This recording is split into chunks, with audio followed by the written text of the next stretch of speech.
Welcome to the Roaring Twenties from life in the 1900s newspapers.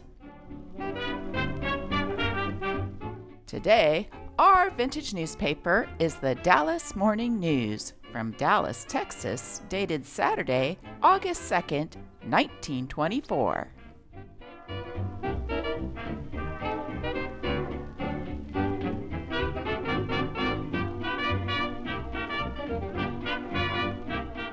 Today's newspaper is filled with all kinds of funny things from our past.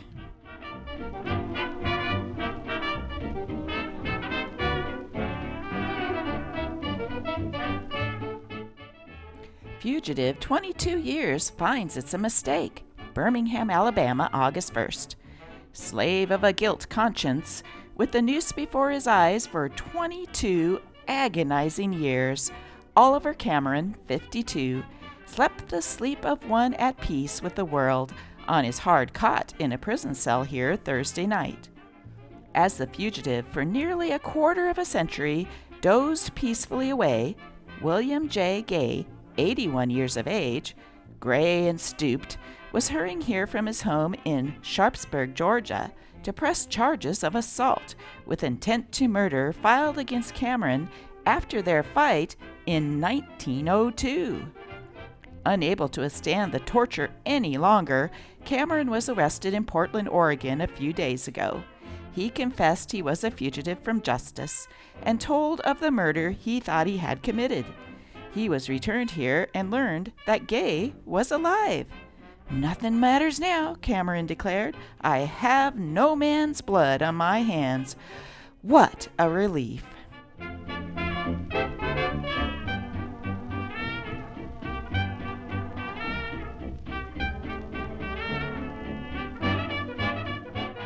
A West Dallas widow says the latest proposal she has received was from an X-ray specialist who said he had admired her ever since he first saw her picture of her appendix.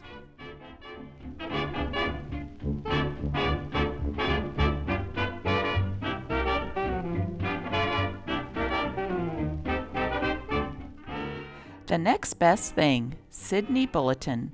Oh no, they're not really engaged, but she says he's got an engagement ring in his voice every time he kisses her goodnight.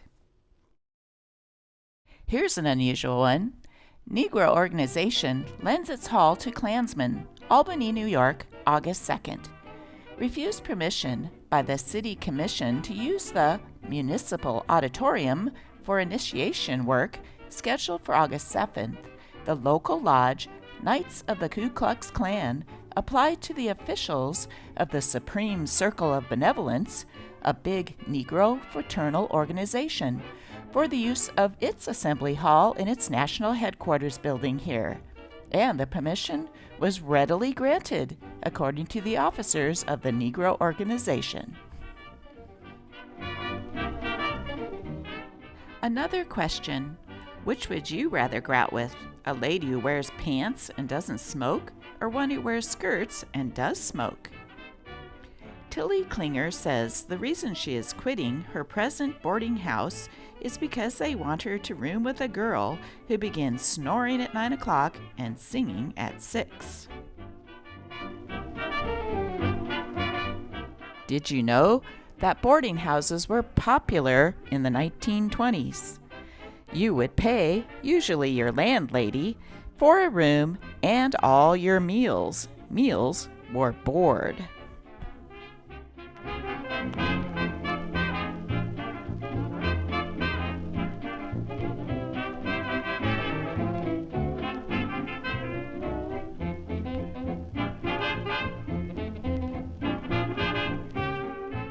Did you also know that the 1920s slang for money was spinach?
The landlady in the movie you just saw is the famous comedian Gale Henry.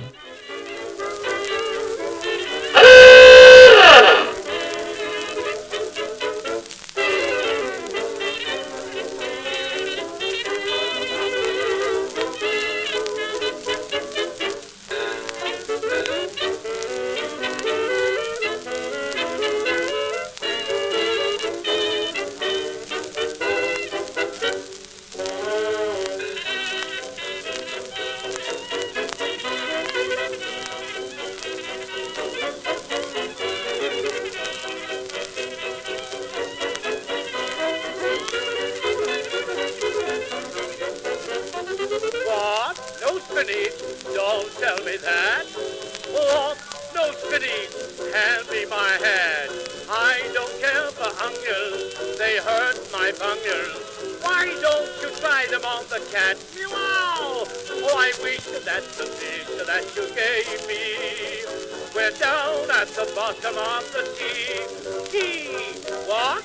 No spinach? What? No spinach? That's the phoenix of me.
I'm disappointed in you and your ways. I'm double-jointed, there's no sensation like syncopation. Will you let me know why? I'd rather Charleston. What Charleston? That's the sort of thing I would never do. So leave it behind and give your mind to something new. I'd rather Charleston. Charleston, Charleston with you, Charleston with me. I'm Charleston with you.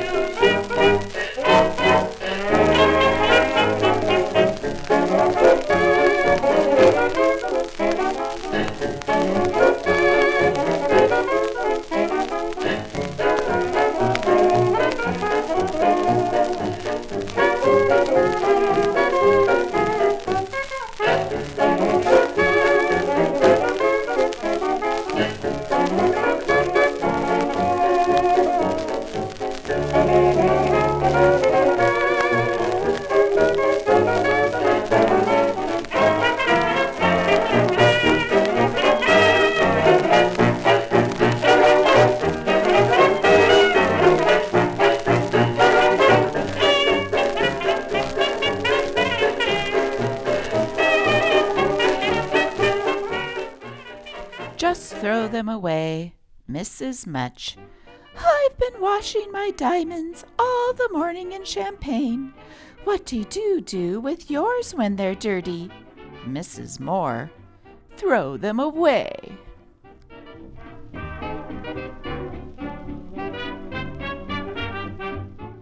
You can learn a lot from the 20s era by seeing what was playing on the silver screen. Just take a look at the advertisements in today's paper.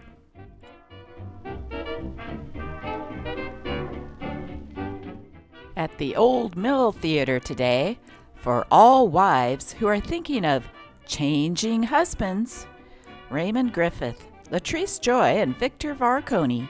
She changed an old-fashioned millstone for a snappy runabout.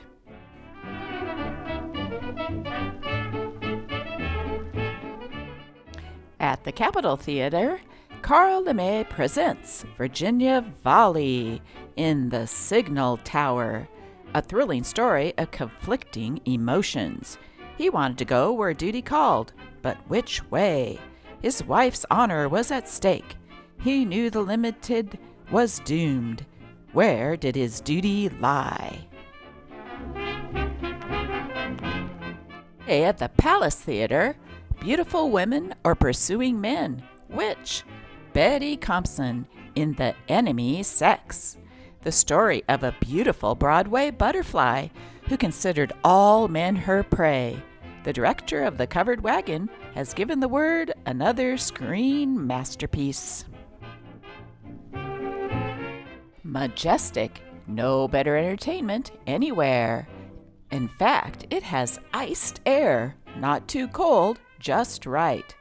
Is presenting Laughs, Laughs, Al and Louis Bridge and the Garden Players in the hilariously funny satire on movie-struck maidens, Movie Mad, starring Lowell as Cleopatra, the near movie queen, and Al as a wild Caesar. This is the one I want to see. I'm back, Harold Lloyd himself in Dr.Jack at the Crystal now.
I'll end my video today with the theme, What, No Spinach?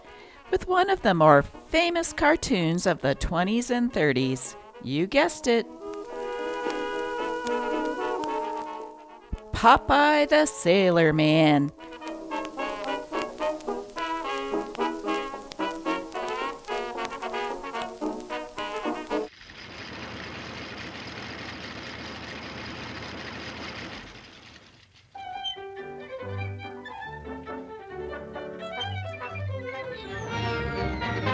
Right one.